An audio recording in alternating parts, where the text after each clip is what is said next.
Ladies and gentlemen, welcome to 21 Tips for Awaken Chaos Era. I'm going to be going through 21 tips that me and other long-term players during the live stream came down and consolidated down to what we thought was the 21 most important things to tell you in order to help you out with your account. That being said, we're going to go ahead and start that process right now. I'm going to start with some of the more basic tips. This is so the people that don't know these already will get them out of the way. Then we'll go to some more advanced ones. Now, the first thing you want to do is make sure when you look at the events, you're not wasting resources in order to do things before the event. I'll give you an example. A hero promotion event or something's coming out, don't promote your characters till the promotion event comes out. That way you can get the rewards. For instance, hero summoning event is coming out and Arena of Glory is coming out. So I will be saving shards I get in the future for this, which will happen in 4 days. The Arena of Glory one is just spamming arena battles, and so I have been saving my arena tokens right here for when this event comes out. Basic tip, with the easiest one first. One of the first things I'm going to need to do is explain foodies to you. If you don't know what a foodie is, it's essentially a hero that has one ability. His ability reduces experience costs for upgrading by 50%. This is a half cut, literally half. So if you are wondering why it's taking forever and you're promoting like your commons and all this stuff up, the foodies are the ones you take all the way to 5-star. You can use the other commons and stuff like these ones. You see how these at 4-star in order to grab your foodie and promote him using the other ones. Okay, you can do that if you want.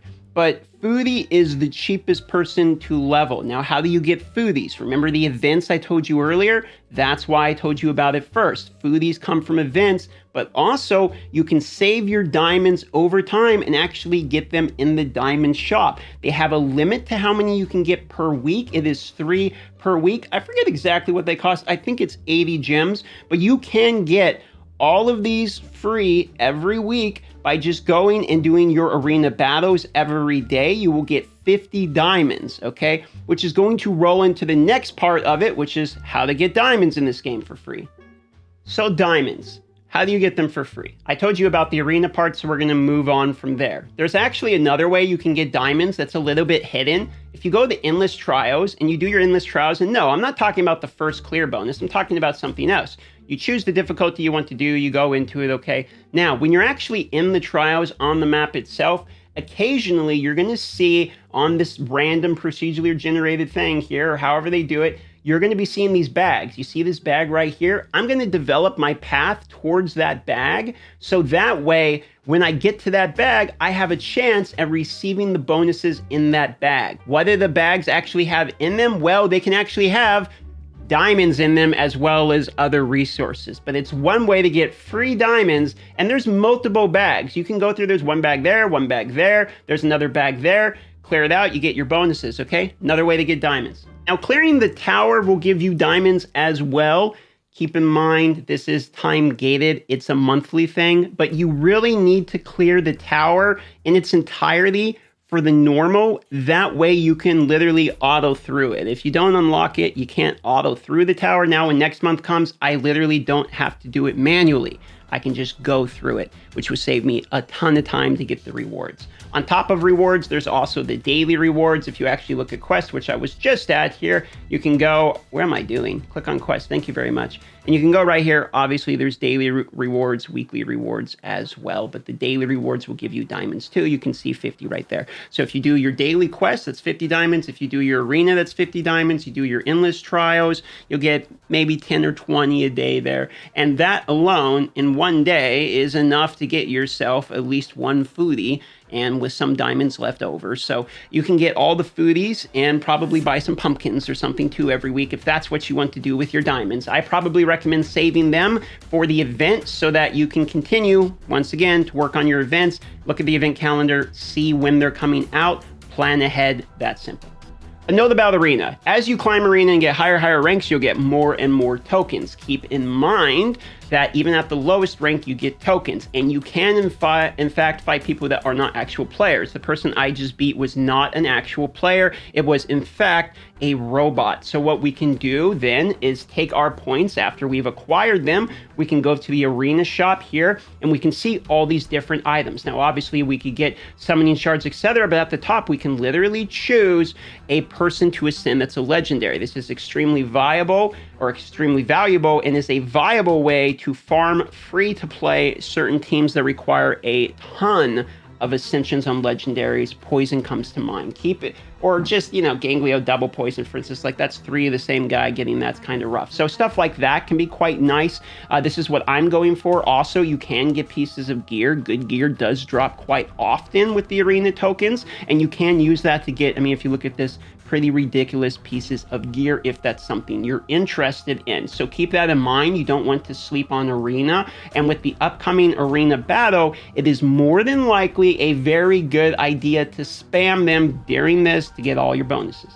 Real quick, I want to explain how speed works. If you've played other gachas, you might think that having 201 speed means you go twice as much as the people that have 100 speed. That is not the way this game works. The game works in initiation, i.e. Dungeons and Dragons. Think about, you're rolling for initiation, and the highest speed is going to be the person going first. The second highest will go second, and it will continue in that order. The only thing that alters these orders are abilities that do such that thing, as well as speed up or speed down will then change the speed of people, which will restructure the order. You cannot lap people. The only way you can lap people is with bonus turns or mechanics that are decidedly about that. There is no 500 speed goes 500 times compared to 1 speed in this game, so plan accordingly. For that reason, speed boots are important to go first, but aren't always 100% the meta, because if you have 5 times the stats of somebody because they have all speed and speed sets and only road speed stuff,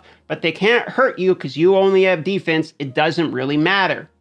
Dispatching you really don't want to sleep on, because while the rewards seem quite bad, and they are in the beginning here, you do actually get charms and matrices, which we're going to talk about here in a moment. You get these surprise chests, which can contain all kinds of stuff in them, but the higher level ones will give better resources, obviously. Well, the problem is we're stuck on the lower level ones because we don't really have good stats to get the higher ones to drop. Well, how do you get more stats to get the higher ones to drop? Well, it's very obvious. You just do more dispatches. So basically, set a timer if you're trying to no-life this, and do your dispatches at the correct time. Make sure you're pretty much always have these up so you can go into your dispatch abilities and max these out. The one I'm maxing out first is the initial time, which is basically going to decrease the amount of time the earlier ones take, so that way I can spam through them quicker to basically get more of these tokens, which will upgrade it more. Now, later on, I'll do the one that gives me more rewards, more gold, and then I'll do the more success. I just want to get them out and back quickly before I worry about how often they're successfully doing it, because most of the times I'm able to do it, and then I'll go into the bonus rewards. Also, you need gold to level gear, and it takes a lot. Like, I'm a well bordering on Kraken, and I have continually ran out of gold. So the dispatches will give you chests. You use the chest, surprise, surprise, you get rewards. Now, on top of it, here's your matrices. What these do is grant you can see random elite matrix, etc. So what do these mean? So let's just use them. Now we have these matrices. So what's the point of these? So if you go to the actual matrix here, which is in your bag, you can see you can literally straight up summon the heroes by getting fragments. Now you can see it takes 40 fragments of elites to get an elite hero. Honestly, I don't know if the higher ones take higher. I really didn't even pay attention yet. So Arcane Dungeons are surprisingly important. You can find them just from the main page, just in the obvious dungeon button. You go here, they're right here. Now, the Arcane Dungeon is kind of crazy important, because basically your friends are going to send you these challenges, and when you complete it for them, they're going to get a whole chunk. But the party of 3 challenges in particular, when you complete them, you can actually like straight up get, look, diamonds, gold, scrolls, charms. But they can be hard. They got nerfed recently, so you should be able to do it. But there's level 40, 50, 60 ones. The higher ones, you do get better. But when you actually get your own Arcane Dungeon and you send them out, you can literally get 6-star legendary gear. So they're kind of crazy. You don't want to sleep on them. Now, it's really hard to get legendary ascensions, obviously, but there is a way you can get a hero, a legendary hero, actually multiple legendary heroes, completely maxed out in ascension without literally ever pulling them. Now, you see how you can get some heroes here in this? You can also get other heroes if you actually go to your altar and you go to hero synthesis. This is essentially fusions. It is where you take other heroes to make other heroes, and you upgrade like elites to epics, epics to legendary, for instance. You can see there's 3 different legendaries we can craft. There's Tia, there is Savannah, and then there's Cyrus. The thing about Cyrus is all of her heroes that you see here are in fact fusible herself. So you can make all the epics you need to get Cyrus, meaning all of these elites will eventually become a legendary. Not only that, all the elites can eventually become a fully maxed out 100% ascended legendary, and you literally never have to pull that legendary or spend any money at all. You just need to get the elites eventually from your free summons every day where you're guaranteed elites, and then eventually you have her. It's actually really generous. Okay, this is the part where we need to talk about banishment. If you didn't know, in the altar, you can actually banish elites. Not only elites, though, you can banish other heroes. Now, why would we want to banish elites or lower? Well, let me show you. If we go to summon, and we go to like the normal shards, okay? And we know that at a maximum, these are going to give us an elite. Okay, so we just spam through, and let's just say we get a bunch of these guys real quick. You can do a 10 pull. It doesn't really matter. It seems a little quicker for me by single clicking. But anyway, so you get a bunch of these guys. More than likely, they're not anything important. But what you can, however, do is then you go to the altar, you go to banishment, and you can banish the 1 stars for gold if you need gold. But the one that's really important, or excuse me, you can banish the commons for gold, is the uncommons. Even the 1-star uncommons will give you these blue tokens, these banishment tokens. You'll notice exactly like elites do. Now, elites give more, granted, but the straight up common 2 stars, like these uncommon heroes, I mean, straight up give you the banishment tokens. Now, why am I excited about this? Because if you banish these heroes, which are kind of useless unless you need them for food, then you can go to the altar, or excuse me, not to the altar, to the shop, scroll down to Hero Essence, and you can literally buy advanced shards from deleting and removing your garbage heroes. What does this mean? This means your normal shards, if we double back the knowledge we've already gained, your normal shards can eventually turn into legendaries, because not only can you get the elites from them, but if you don't get the elites from them, you can literally just crunch the ones you don't need at all. See, there's an elite, there's Marion, and if you don't get the elites, you can literally just crunch all these uncommons and commons you don't need, get resources, and then just straight up buy the good shards. It's great. So also, you can get yourself more diamonds after you use your general normal summoning, because there's bonding, etc. that happens even with commons, uncommons. So what you can actually do is you can go summon all these crappy heroes and get a bunch more diamonds anyway, because you're going to have to bond the crappy heroes, which literally only come from the crappy shards, in order to get the bonus diamonds. I mean, just do this with all your factions. Look at it. It's just tons of diamonds. See, look, I don't even have them all. There's tons of diamonds to get. Granted, some of them are harder than others, but as you get more and more heroes, you get more and more even just for getting the hero. The first time you get a hero, right here it's going to show up and you get free diamonds. This will show up for all the heroes that you collect. So you can get even more diamonds this way too, and turn them into working on more events to get more rewards. I'm going to show you a few tips about the campaign now. So when you go into a battle in the campaign, okay, you can actually turn off animations for multi-battles if you didn't already know it. However, there's another way you can do this even on manual and auto. So if you go auto and you click on your heroes, you see how these zeros appear? What this is going to do is it makes them not use their ultimate, even on the non-multi-battle. Normally they would use their ultimate and it would take forever because of the animations, but you can literally just remove it and they're just going to manual through. And you can do this if you don't want to manually basic attack over and over and over again till you get to the last wave, and then you can use your ults or whatever. It's just a basic tip. You can actually use this in multi-battle also. So if you want to multi-battle, but for whatever reason you can only beat it if the one guy doesn't use his ult or whatever, then just turn it off or on. Like, look, I can just enable it, and now that it's enabled, he's going to use his ultimate. Pretty cool. Pretty cool. I like that. Just going to make them use their basic. Other tip, you can click on the I button during the battle and it will show you everything that's going on, buffs, debuffs, etc., and cooldowns. Now, sometimes you can't see all the buffs, debuffs that are going on in the game because there's too many. You can see the rest of them right here because it will allow you to slide through all of them. So if you want to know how many poisons or something they have on them, that is one way to do it. This is also a good time to mention that the higher stage you go in the campaign, the more jelly you will get. Meaning hard is better than normal, mythic's better than hard, and the higher the stage number, the more jelly you will receive. Now they've nerfed the gear drops that we used to get from campaign, so it is more efficient now, I believe, to farm the dungeon for your actual gear experience than it is the campaign. Unless you need lots of jelly, which you pretty much always are going to need.